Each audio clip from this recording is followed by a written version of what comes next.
საფრანგეთი გლობობს მე ვარ შარლი არმეშინია მსოფლიოს მასშტაბით სოლიდარობის ხალხმრავალი აქციები გრძელდება. პარალელურად ოფიციალური პარიზი მხარდაჭერის და თანაგრძნობის წერილებს იღებს. საფრანგეთის დიპლომატიურ წარმომადგენლობებში სამძიმრის წიგნია გახსნილი, მათ შორისაა საქართველოც. საფრანგეთის საელჩოს შენობაში დილიდან ხალხმრავლობა. ადგილზე პოლიტიკოსები მედია, რომლებიც 7 იანვარს პარიზში მომხდარ შემზარავ ტერორისტულ აქტს გმობენ და სამძიმრის წიგნში ჩანაწერებს ტოვებენ. 12 მოკლული 10 დაჭრილი ამ შედეგი დასრულდა 7 იანვარს დილის თათბირის დროს ფრანგულ ჟურნალზე მომხდარი თავდასხმა. საფრანგეთის საელჩოში სამძიმრის წიგნში ჩანაწერის გასაკეთებლად საქართველოს პრეზიდენტი მივიდა. გიორგი მარგველაშვილმა დაღუპულთა ოჯახის წევრებს მიუსამძიმრა და საფრანგეთს თანადგომა აღუთქვა.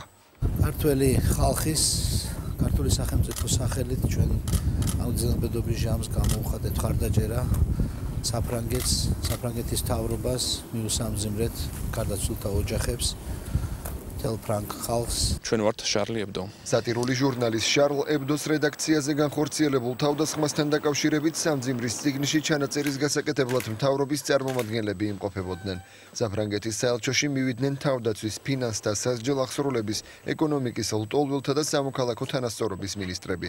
ასევე სამძიმრის წიგნში ჩანაწერი საგარეო და შინაგან საქმეთა მინისტრების მოადგილეებმაც გააკეთეს. მთავრობის ადმინისტრაციის სახელით კი ფრანგ ხალხს შალვა თადუმაძემ მიუსამძიმრა.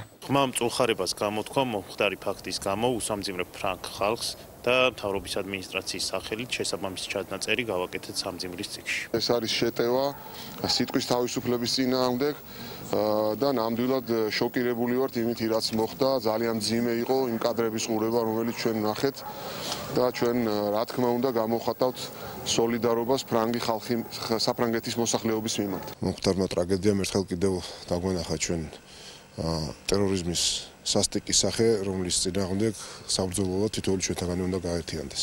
სამძიმრის წიგნში ჩანაწერის გასაკეთებლად საფრანგეთის საელჩოში საპარლამენტო ოპოზიციის წარმომადგენლები მივიდნენ. თავისუფალმა დემოკრატებმა და ნაციონალურმა მოძრაობამ საფრანგეთს მიუსამძიმრეს. ეს არის თავდასხმა არა მარტო სიტყვის თავისუფლებაზე, არამედ ზოგადად თავისუფლებაზე. ეს არის სერიოზული გამოწვევა.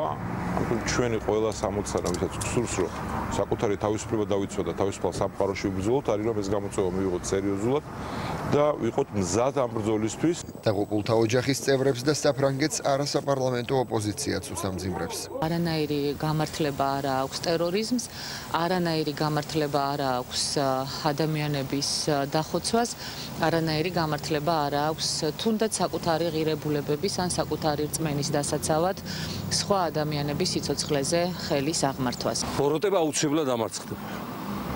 ალბათ კაცობრიობას მართებს მეტი ყურადღება, მეტი სიფხიზლე და მეტი სამართლებრივი საშუალებების შემუშავება, რათა ამ დამანგრეველ პროცესებს ერთხელ და სამუდამოდ დაადგეს საშუალება და ბოლო მოეყოს.